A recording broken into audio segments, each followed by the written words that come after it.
소리 높여 우리 하나님을 찬양합시다. 할렐루야. 아멘. 우리 서로 또 인사합시다. 한 주간 수고 많으셨습니다. 네. 우리가 있기에 대한민국이 존재한다. 이런 자부심도 가지면서 믿음 안에서 더욱 열심을 내는 우리 11월 또 12월 될 수 있기를 소망하면서 오늘은 추수 감사주일입니다. 그래서 감사의 소중함을 깨닫기 원합니다. 사람들은 자기가 속해 있는 분야가 굉장히 중요하다고 말합니다. 정치하는 사람은 정치가 중요하다. 경제가 중요하다. 교육학자들은 교육이 얼마나 중요한, 또 군사, 남북 대치 상황에서 군사력이 중요하다. 문화가 중요하다. 또 다음 세대 중요하다. 고령화 시대의 어른들이 중요하다. 모두가 다 중요하다고 말합니다. 왜 그럴까요? 실제로 중요하니까 그렇습니다. 하나님은 뭐라고 말씀하실까요? 하나님은 궁금하지 않습니까? 그래서 하나님께서 이 땅 온 인류를 향하여 하시는 말씀이 무엇일까? 그것이 궁금하고, 왜냐하면 하나님께서 하신 말씀은 영원 불변하기 때문입니다. 시대마다 이것저것 바뀔지라도 하나님께서 말씀하신 것은 한 말씀도 땅에 떨어지지 않습니다. 반드시 과연 그러하다 드러나기 때문이죠. 그래서 하나님께서 보실 때 이 세상에 무엇이 중요한가, 그러기 위해서 하나님은 어떻게 사람을 나누시는가를 보면 알 수 있습니다. 하나는 하나님을 대적하는 사람들이 있다는 것을 성경은 계속 말씀합니다. 하나님을 불신하는 사람, 하나님을 대적하는 사람, 조롱하는 사람, 불순종하는 사람, 외면하는 사람, 그리고 또 한쪽에는 하나님을 믿고 경외하고 순종하고 찬송하고 하나님께 감사하는 사람이 있다. 이렇게 말씀하시는 거예요. 계시록과 이사야에 보면은 이 세상에 있는 모든 죄악의 근원이 무엇인지 알 수 있습니다. 그것은 사탄인데, 그가 천사로서 하나님께로부터 쫓김 받아서 자기를 따르는 타락한 전사들과 함께 이 땅에 쫓겨 내려옵니다. 그 내려오기 직전에 미가엘 천사장과 선한 천사들과의 싸움이 있었어요. 이 영적 싸움이에요. 미가엘 천사장 천사들, 이 타락한 루시퍼, 그리고 사탄, 그를 따르는 타락한 전사들, 귀신들, 영적 전쟁이 하늘에서 있었어요. 그래서 이들이 패해가지고 내려왔는데 땅에 두 가지 영역으로 역사합니다. 이 악한 사탄이. 하나는 정치, 또 하나는 종교입니다. 정치에서는 적그리스도를 내세웁니다. 그리고 이 종교에서는 거짓 선지자, 이단자들을 만들어냅니다. 정치적 측면에서 적그리스도는 세상 권력을 장악하여 하나님을 대적하는 일을 할 것으로 말씀합니다. 계시록 13장 1절에서 6절 보시면은 이 사탄이 이 정치적 한 짐승 적그리스도를 이 땅에 나오게 하는데, 그 짐승 적그리스도가 하는 일은 신성모독이다 그랬습니다. 그러니까 하나님을 모독하는 일에 앞장설 자이다. 우리가 그래서 과거에 히틀러랄지 이런 등등의 독재자들을 적그리스도로 표현을 합니다. 물론 주님 재림 전 마지막 때 결정적인 적그리스도 나타날 겁니다. 그러나 그 이전에도 이렇게 하나님을 공개적으로 대적하는 세력이 있었다는 것을 알 수 있습니다. 사랑하는 여러분, 적그리스도가 하나님을 모독한다는 것을 기억합시다. 자기뿐 아니고 자기의 권력과 물질을 동원해서 사람들을 현혹하고 협박하고 유혹하여 하나님을 대적하는 일에 동참시킬 것입니다. 에스겔 29장 전후에 보면요, 고통당하는 이스라엘, 즉 하나님 앞에 불순종하여 일정 부분 징계받는 이스라엘, 하나님의 자녀일지라도 하나님께 계속해서 불순종하면 하나님께서 일정 부분 징계를 하시는데, 이 경우는 바벨론 제국의 침공, 강한 군사 대국 바벨론이 침공하여 예루살렘 성전을 회파하고 백성들 포로로 끌고 가고 그 땅을 황폐케 하는 일이 있었습니다. 그런 일을 놓고 주변 나라들의 반응이 나옵니다. 암몬 족속은 이스라엘을 조롱했습니다. 아, 참 좋구나. 하나님을 믿더니 오히려 하나님 섬긴다는 성전은 무너지고 불타버리고 땅은 황폐하고 백성들은 포로로 끌려가니 참 꼴 좋다. 조롱을 했고, 모압은 야, 우리가 믿는 신이나 너희가 믿는 신이나 다를 바가 뭐냐. 하나님을 모독했고, 에돔은 이스라엘이 공격당할 때 사실은 형제 나라임에도 불구하고 그 공격당하여 도망치는 유대인들을 붙잡아다가 바벨론 제국에 갖다 바쳤고 자기들이 또는 직접 죽이기도 했습니다. 아주 악한 일을 했습니다. 또 블레셋은 이스라엘이 가나안 정복 시절부터 끊임없이 대적하였고, 두로는 역시 이스라엘을 조롱했고, 시도는 하나님의 영광과 거룩함을 욕되게 했고, 애굽은 애굽의 왕이 바로잖아요. 바로는 왕이란 뜻입니다. 사람 고유 이름이 아니고 대통령 그러듯이 바로, 이게 왕이란 뜻인데 우리는 사람 이름처럼 이렇게 쓰는데 사람 이름은 아니죠. 이 애굽 왕 바로가 찬란한 이집트 문명을 이룰 때 뭐라고 말을 했냐면, 에스겔 29장 3절과 9절에 말하기를 이 나일강은 내 것이다. 내가 만들었고 나를 위해서 지었다. 마치 오늘 대통령이 한강은 내 것이다. 내가 한강을 만들었고 나를 위해서 만들었다라고 말하는 그런 모습이죠. 사람들은 이렇게 하나님과 하나님 백성들을 조롱하고 무시하고 핍박하고 그런 세력들이 늘 이 시대, 이 세상에 있어 왔습니다. 로마서 1장 20절 이하에 보면은 창세로부터 보이지 아니하는 것들, 곧 하나님의 영원한 능력과 거룩한 신성, 즉 하나님은 거룩한 분이시다. 하나님은 깨끗하시고 선하시고 진실하신 분이시다라는 것이 다 만물 속에 메시지로 들어가 있다는 겁니다. 그렇기 때문에 사람들은 하나님이 어디 있어? 하나님이 과연 어떤 분이셔? 라고 물을 것도 없다고 했어요. 만물을 보면은 하나님의 신성을 알 수 있다고 했습니다. 핑계할 수 없다. 그럼에도 불구하고 사람들은 하나님을 알면서도 하나님을 영화롭게도 아니하고 감사하지도 아니하고 오히려 그 생각이 허망하여지고 미련한 마음이 어두워졌나니 스스로 지혜 있다 하나 어리석게 되어 썩어지지 아니하는 하나님의 영광을 썩어질 사람과 새와 짐승과 기어다니는 동물 모양의 우상으로 바꾸었느니라. 하나님을 하나님으로 인정하지 않는 사람들이 있다. 마땅히 창조주 하나님께 온 마음을 다하여 감사를 드려야 하는데 감사할 줄을 모르는 사람들이 있다. 예수님께서 누가복음 17장에 이런 내용이 나오죠. 나병 환자 10명을 길을 가시다가 만나는데 조금 떨어진 거리에서 10명의 나병 환자가 큰 소리로 외칩니다. 예수 선생님이여 우리를 불쌍히 여기소서. 예수 선생님이여 우리를 불쌍히 여기소서 하거늘 예수님께서 그 불쌍한 인생들을 보시고 말씀하십니다. 자, 너희들 몸을 제사장에게 가서 보여라. 왜냐하면 나병 환자가 깨끗이 나면요, 그 당시는 제사장에게 가서 확인을 받아야 가정과 사회 공동체 생활에 다시 복귀할 수가 있습니다.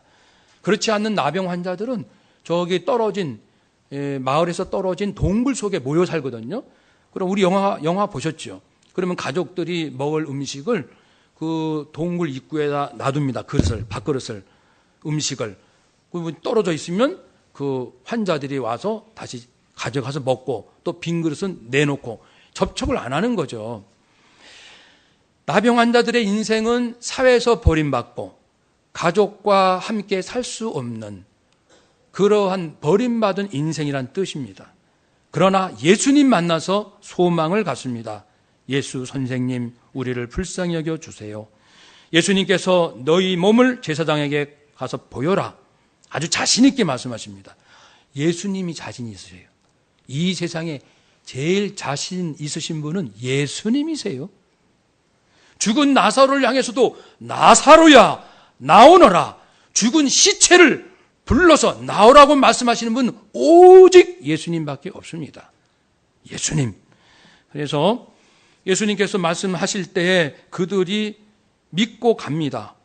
제사장에 가라 하시니 가보자. 그런데 가는 도중에 나병이 낫는 거예요.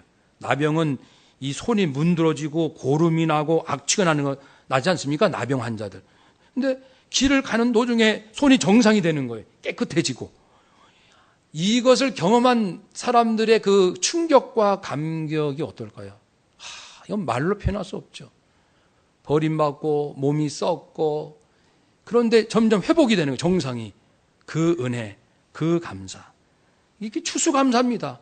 내 인생 금년 한 해 하나님께서 죽을 것만 같았던 내 인생, 버림받을 것만 같은 인생을 포기하고 싶었던 절박한 순간들, 하나님께서, 예수님께서 우리를 자꾸만 지켜주시는 거예요. 계속해서 힘을 주시는 거예요. 회복이 되고, 그래서 이 나병 환자들이 너무나도 좋아가지고 신났죠. 어떻게 했을까요? 제사장이 간 사람도 있겠고 또 자기 집으로 바로 간 사람도 있었을지 모르겠습니다만은 성경에서는 어디에 초점을 두고 기록하셨냐면은 그 10사람 중에 가던 길 뒤돌아서 예수님께 와서 감사합니다. 땅에 엎드려 발 앞에 엎드려 예수님께 감사한 사람은 오직 몇 명? 한 명밖에 없다고 했습니다. 무엇을 말합니까? 인생이 감사할 줄 모르는 거예요. 감사할 줄 몰라요. 건강해도 감사할 줄 모르고 먹고 살아도 감사할 줄 모르고 걸어갈 힘이 있어도 감사할 줄 모르고 마실 수 있는 물이 있어도 감사할 줄 모르고 힘들 때는 도와주세요. 그러다가 살만하면 감사할 줄 모르는 그것이 인생입니다. 왜 그럴까요? 사탄, 마귀, 그의 어둠의 세력들이 사람으로 하여금 하나님부터 멀어지고 하나님을 경외하지 못하도록 하기 때문입니다. 오늘 본문에서 우리 1절 함께 읽읍시다. 온 땅이여 여호와께 즐거운 찬송을 부를지어다. 다시 한번요. 온 땅이여 여호와께 즐거운 찬송을 부를지어다. 아멘. 앞서 말씀드린 그런 사람도 있지만 하나님께서 기뻐하시는 사람들이 있어요. 그것은 하나님을 찬송하는 사람, 하나님을 인정하는 사람, 즐겁게 노래를 부르는 사람. 즐겁게 부른다는 하리우라는 단어는 왕이 이제 성에 들어오실 때 온 백성들이 전부 기립해가지고 우리의 왕이 오신다.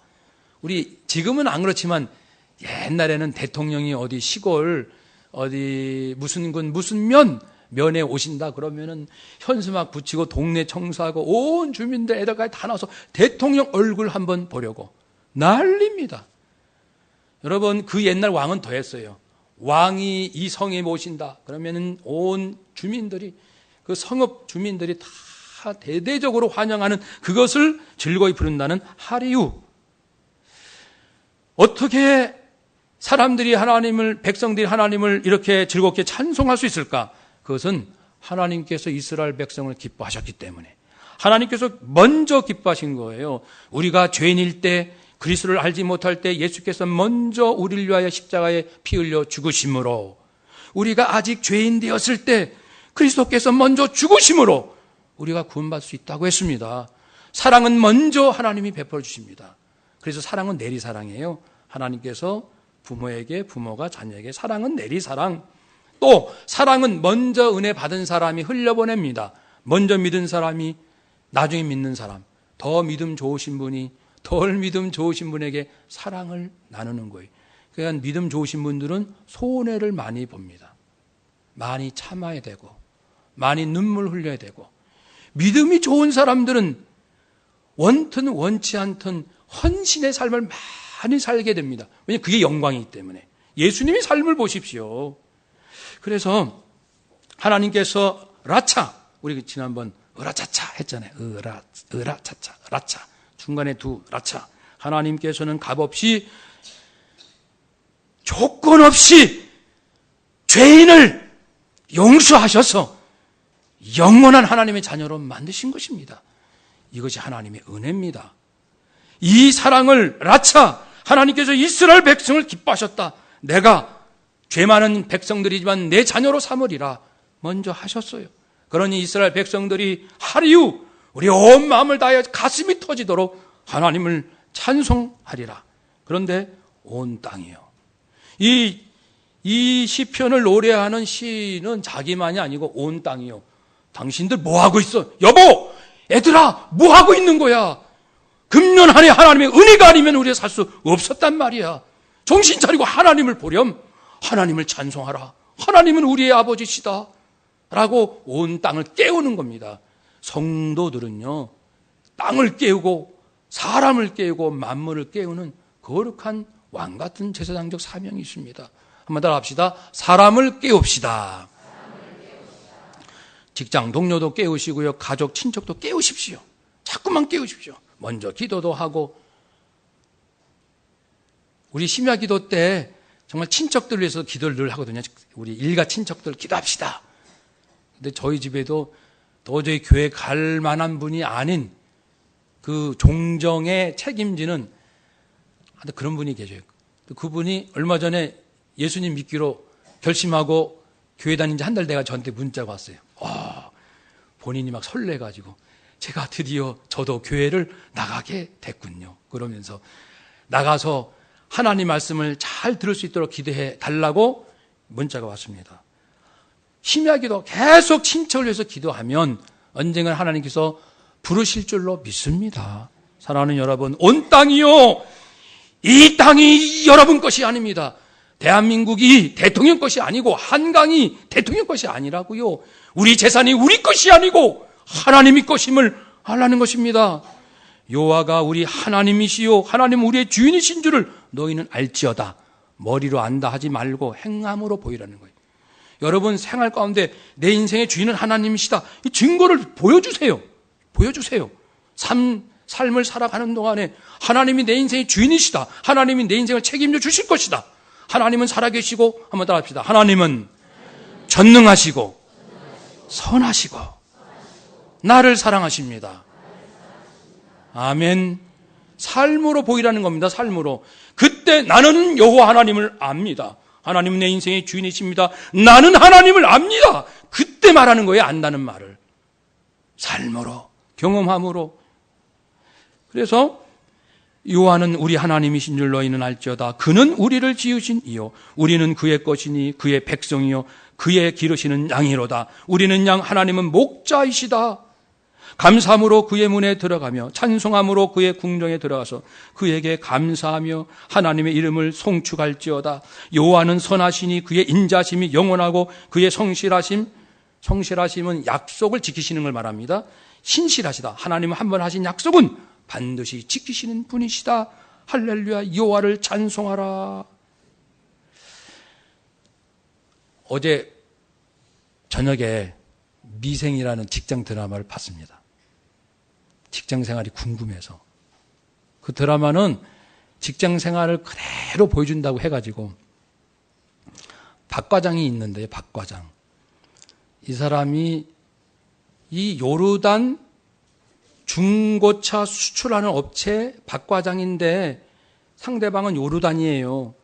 그런데 중고차 값을 자기가 매기는데 오 과장이 보니까, 옆에 있는 오 과장이 보니까 좀 이 예상가보다 잠깐만 높게 보내는 거예요. 높게. 저쪽이 유리하게끔. 계속해서. 그런데 대충 다 넘어가는 거예요. 회사가. 근데 이 오 과장이 아무리 생각해도 이건 아니다 싶어가지고 이거를 조사를 합니다. 그랬더니 뭔가 이상한 게 있어요. 이 박 과장이.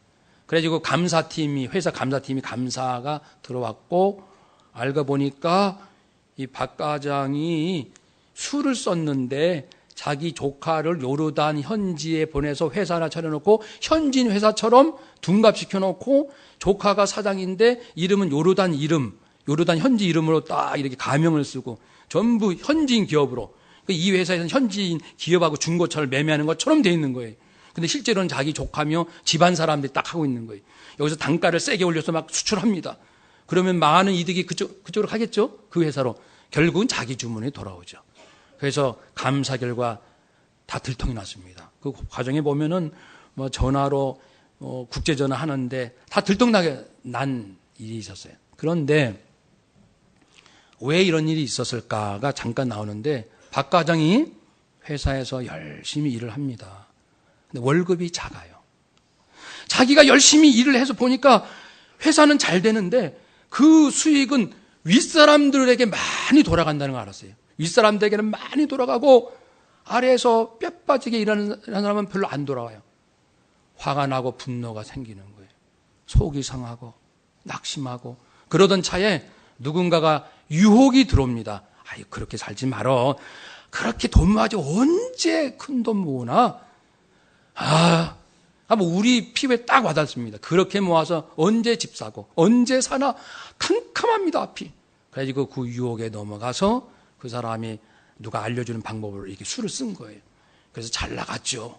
그래가지고 막 회사에서 거들먹도 거리고 아주 큰 소리도 치고 믿는 구석이 있으니 들통이 나가지고 이제 그 뒤의 결과는 자세히는 안 났지만 어쨌든 이제 완전히 들통난 걸로 끝이 납니다. 제가 그걸 보면서 박 과장이 예수 믿는 사람이라면 어떻게 해야 될까? 제가 그 드라마 보는 목적이 거기 있습니다. 우리 성도님들 얘기 아닙니까? 직장생활 할 때 내가 아무리 열심히 해도 집 한 채 살려면은 몇십 년, 20년도 걸리고 아무리 열심히 일해도 돈 많이 하면 윗사람들 큰 돈 가져가고 분노가 안 나겠어요? 충분히 그때 죄의 유혹에 안 넘어가겠냐고요, 사람들이. 그래서 열심히 일해도 월급을 제만큼 안 주면 사람들이 어떻게 할까 생각해 보니까, 첫째는 대충 일하자. 나만 고생할 거 있냐? 대충 때우자. 두 번째는 부정부패에 미혹됩니다. 이렇게는 안 되니까 딴 쪽으로 큰 돈을 좀 만져보자. 세 번째는 이 직장을 떠나자.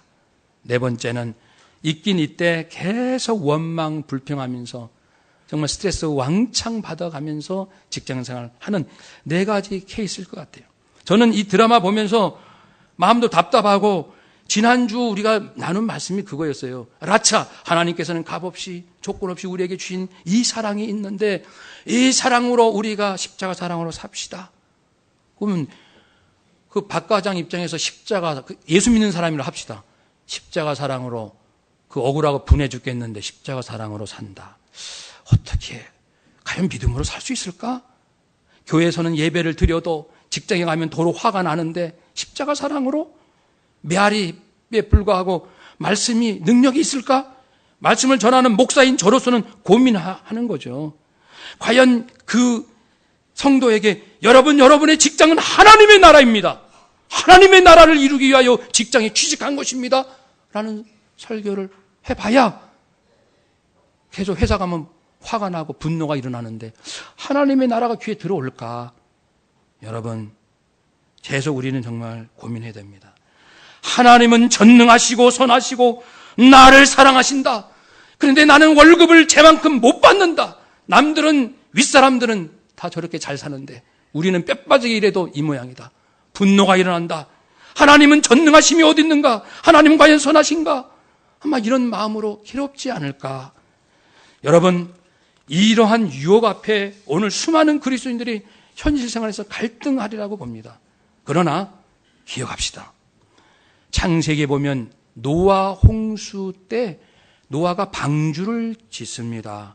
그 방주에 탄 가족만 구원받고 물로 온 인류를 심판하셨습니다. 그 방주가 크기가 길이는 300규빗, 너비는 50규빗, 높이는 30, 300대 50대 30. 우리가 서울대 조선공학학 교수한테 직접 들었습니다. 이분이 장로님이셔요. 이제 어느 세미나에서. 이 300대 50대 30은 오늘날로 봐도 이 조선공학적으로 볼 때 가장 이상적인 비율입니다. 배를 짓는. 제가 왜 이런 말씀을 드리냐면 하나님의 말씀 한마디는 수천 년 전 말씀일지라도 그것이 옳다는 겁니다. 옳다라는 걸 말씀을 드리는 거예요. 할례 이스라엘 아이들 남자아이가 태어날 때 할례 고추 포경 수술합니다. 그때 무슨 의료 시설이 제대로 됐겠어요? 하여튼 그때 방법으로 할례를 합니다. 피가 납니다. 멈춰야 되는데 왜 8일인가? 이것은 우리가 이제 들어서 압니다. 생후 3일 되면은 프로트롬빈이라는 그 응고에 필요한 농도가 일반 어른들의 피가 응고되는 거에 30%에 불과하다. 3일 후. 그러나 생후 8일째가 되면은 어른의 피의 응고의 그 힘, 그것보다 그거에 110% 강하다. 가장 응고가 잘 되는 것이 8일이다. 하나님께서 8일째 할례를 하라는 이유가 지독히도 정말 과학적입니다. 하나님이 하신 모든 건 진실이기 때문에 그렇습니다. 지금보다 과학이 10배, 100배, 1000배 뛰어나면, 발전하면 결국은 성경이 옳다라는 말씀으로 결론이 날 줄로 믿습니다. 하나님의 말씀 한 말씀은 몇천 년, 수천 년 하신 말씀도 옳습니다. 하나님께서 하셨기 때문에. 하나님께서요, 아까 말씀드린 대로 이스라엘 백성 고통당할 때 주변에서 조롱했던 암몬 어떻게 됐을까요? 바벨론 제국에서 영원히 나라가 멸망당할 지금 암몬이라고 있습니까? 세계 지도에? 사라졌습니다. 모압 사라졌습니다. 에돔은 에서의 후손 야곱의 형제니까 형제 나라인 이스라엘이 어려움 당할 때 이 에돔은 더 악랄한 행동을 아까 했던 말씀드렸잖아요. 오히려 자기 형제의 사람들을 잡아다 바벨론에 잡아주고 자기들이 잡아 죽이고. 에돔은요 바벨론 공격받고 거의 망하다시피 했어요. 거의 망하다시피 했는데 조금 남았는데 신구약 중간 시대에 조금 있다가 그러나 그 유다에 다시 이렇게 당하고 조금 있다가 또 살아나는 듯 해가지고 그 유다 남부 신약 시대에 에돔의 혈통 이두메인으로 그 족속이 이어집니다. 그래서 로마 제국이 들어올 때는 그 이두메 안티파테르라는 고급 공무원까지 등장합니다. 그리고 그 아들이 그 유명한 예수님 당시 헤롯입니다. 그게 에돔 혈통입니다.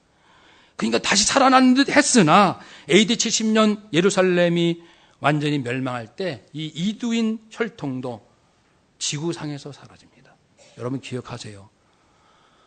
하나님의 뜻을 거역하고 하나님을 모독하고 하나님을 대적하는 사람과 민족은 하나님께서 씨를 말리십니다.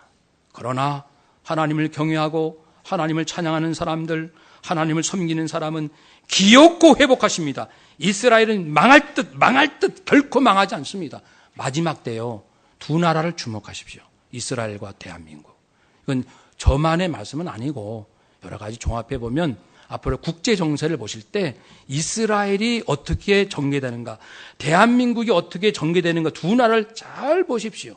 아시아의 동쪽 서쪽 끝인데 이스라엘은 유대인으로서 예수님을 믿는 기독교로 개종할 것이고 하나님이 살아계신 것을 역사적으로 증명할 나라고, 대한민국은 마지막 인류 구원을 위하여 일본, 중국 성도들과 연합하여 인류 구원의 마지막 주자로서 그 거룩한 사명이 있는 나라가 대한민국입니다. 제가 볼 때 지금 하나님께서 우리가 이렇게 한중일 여러 가지 이 동북아시아 골치 아픈 상황은 한국 교회를 깨우시기 위해서입니다. 솔직히 지금보다 지금만큼 살면 뭐 큰일 납니까? 대한민국 경제 지금 8위, 10위, 20위 되면 큰일 나냐고요. 우리가 경제가 50이다. 큰일 납니까? 그게 문제가 아니라고요.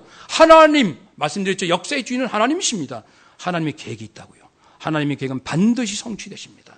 그 계획은 인류 구원이고 인류 구원을 위하여 쓸 나라를 찾고 계시고 한국교회가 적임자고 한국교회가 뛰어야 됩니다. 그러므로 하나님께서는 이 모든 나라들을 심판하신 것은 분명히 이 땅의 주인은 하나님이심을 증거하고 있습니다. 한번 따라합시다. 이 땅의 역사는, 이 땅의 주인은 하나님이십니다. 아멘. 하박국 선지자가 왜 악한 사람에게 판치고 잘 됩니까? 왜 의인들은 억울하고 분합니까? 그럴 때 하나님께서 그 불화하지 말라 그랬습니다. 의인은 믿음으로 살아야 한다. 때가 되면은 하나님 다 심판하신다 그랬어요. 지금 악인이 잘 되고 의인이 고통당하는 것 같아도 때가 되면 하나님께서 다 총정리하십니다. 너희는 여호와를 만날 만한 때에 찾으라. 가까이 계실 때 그를 부르라. 악인은 그 길을 불의한 자는 그 생각을 버리고 여호와께로 돌아오라. 그리하면 그가 긍휼히 여기시리라. 우리 하나님께로 나아오라. 그가 널리 용서하시리라. 여러분, 하나님을 평생 찬송하시고 감사하시고 우리는 그 길로 가는 사람들입니다. 하나님 믿고 부자 되고 싶으십니까? 하나님의 방법을 기대하십시오. 명예를 원하십니까? 권력을 원하십니까? 하나님의 방법에 관심을 가지십시오. 세상이 악하고 불의하고 타락한 방법 말고, 하나님이 죽으셨습니까? 하나님이 악하십니까? 결단할 때가 온 거예요. 대한민국 한국교회 당산교회 성도들이, 저도 여러분도 결단할 때가 온 겁니다. 이 국제정세를 잘 보시면서 이제는 내가 거짓된 삶을 버리고, 당장은 초라하게 보일지 몰라도 나는 상관없어. 나는 날 구원하신 하나님 사랑하고 그분의 선하신 뜻대로 살리라. 나는 회사에서 부정부패에 연루되지 않으리라. 하나님, 제가 회사 다니다 굶으면 굶겠습니다. 저를 죽이려면 죽이십시오. 나는 하나님을 따르겠습니다. 그렇게 결단하는 성도 하나님이 기다리고 계세요. 그 성도가 준비가 되면 북한은 한순간에 무너집니다. 통일도 준비되고, 그래서 추수감사절 맞이하면서 다시 한번 마음을 활짝 열고 오직 하나님 앞에 인생을 맡기며 감사하고 찬송하시기를 주의 이름으로 축복합니다. 아멘. 기도하겠습니다.